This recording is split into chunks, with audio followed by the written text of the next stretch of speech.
Hello everyone and welcome back to the SEO Club, our Advent Calendar edition when we share with our fantastic experts predictions for 2025 on marketing, SEO, sports, anything that we have. Today we have Yuri and he's going to be telling us about his prediction. Welcome to the podcast. Thank you for accepting our invitation.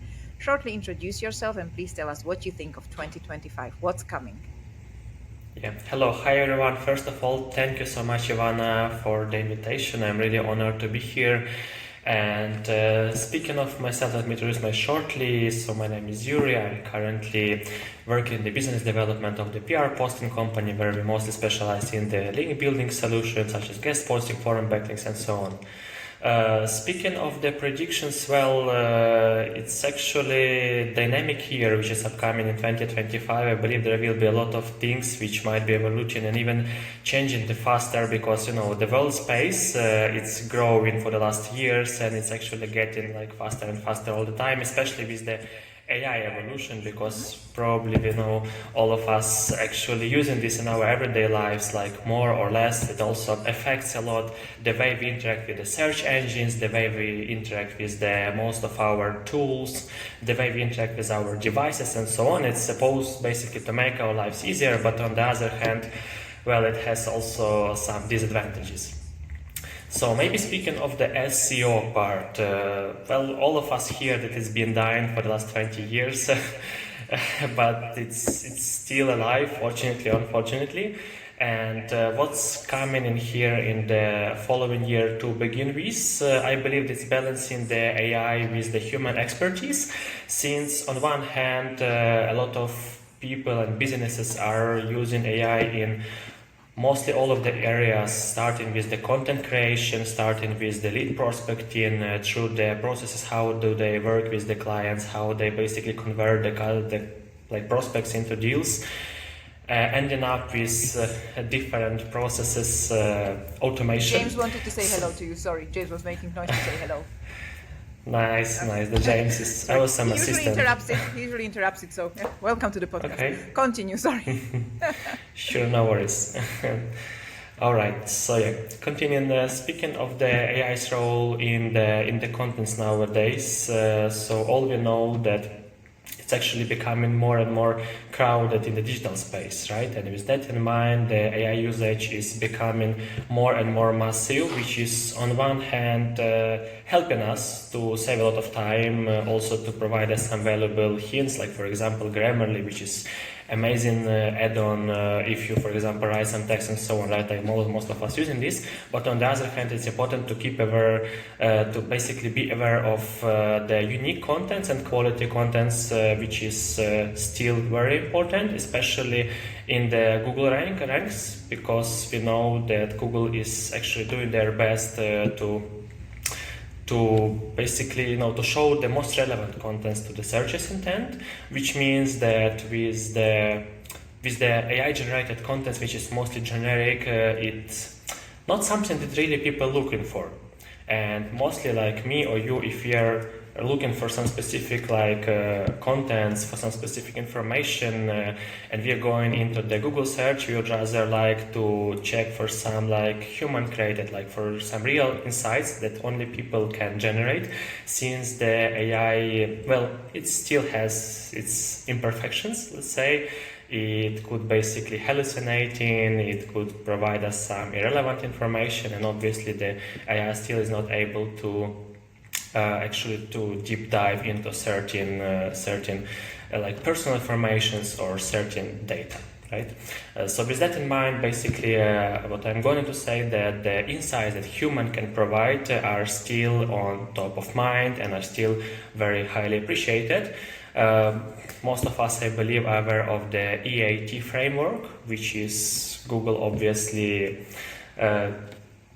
prioritizing recently, but I actually recently heard about the NEAT, which is kind of extended framework, which stands for the notability, expertise, experience, and obviously authoritativeness and trustiness. So with this NEAT framework, it's gonna be even more important to keep the content the unique, the deep, and obviously the kind of human created, right? So it will give us totally different experience in that matter. I agree. I think the AI is an amazing tool and is here to help us. However, it has proven over and over that the content created solemnly with AI just simply does not cut it. And we need more human touch. And that seems to be not just what Google might be liking better, but as well how we interact with them. So when it measures the soft metrics, it obviously outranks, because the it is becoming more and more important. And I think in 2025, I fully agree with you, it will be even more important than it was. Yeah, for sure, definitely. So we are on the same page here. Yeah. All right. And moving on, maybe speaking of anything else, what could be happening? That's actually the search engine result page evolution. Since on one hand, we are more often seeing that Google, let's say, aiming to show us the most relevant results for our search queries with zero-click results. I mean, like feature snippets, like the knowledge panel, like the enhancements, and so on.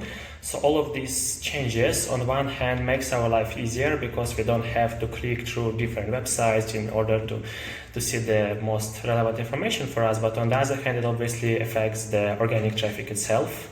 It obviously affects the CTRs. It affects basically how people interact with our content with the websites. And with that in mind, it's also important to keep in mind that SEO optimization, it should be differentiated, right? Not to only go with the one strategy, which was working like 5-7 years ago, but also to keep in mind that we should basically be ready for like both like local SEO optimization for the voice and mobile search optimization, as well for the zero-click results, right?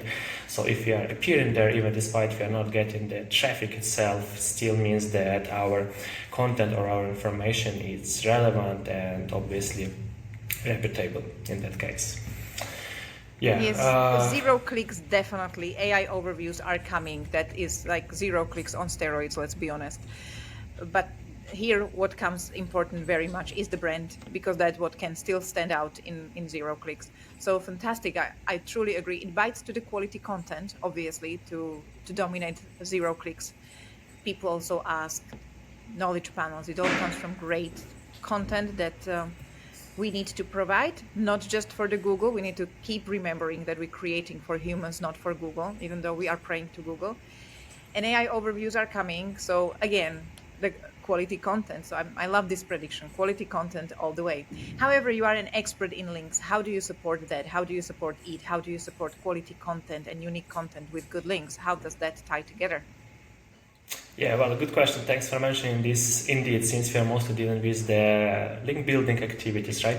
So first of all, the unique content is basic thing. The second thing is obviously where we publish this content, because if it comes to the backlinks, it might be a bit connected with the previous interviewer speaking with as well an expert who was sharing some insights, right?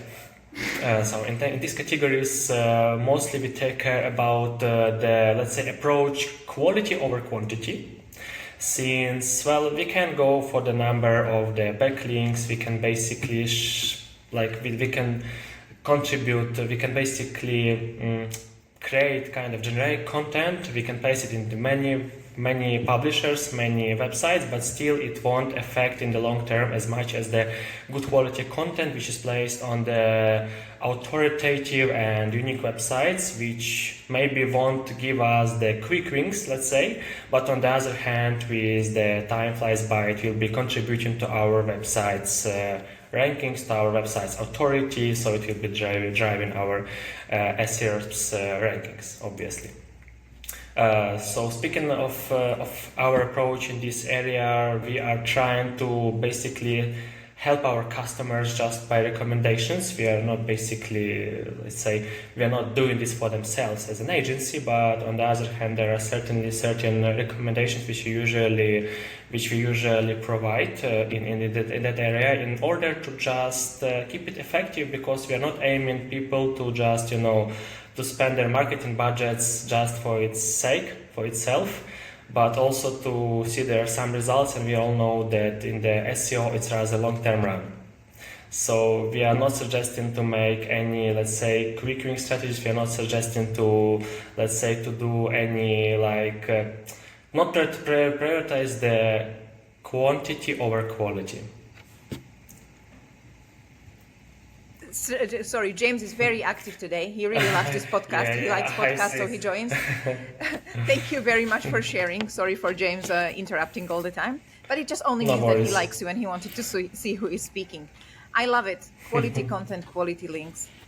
I like when people concentrate on quality and actually go back to basics and stop just evangelizing the wonderful, shiny new things, but keep saying your good SEO comes from dedicated long-term strategy and lots and lots of tiny little work that in the end pays off.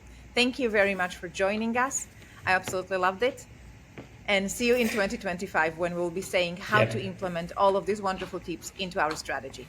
Thank you. Sure. Merry Christmas. Thank you as well for invitation. The pleasure is all mine, and Merry Christmas and have a great 2021. May it boost your online visibility.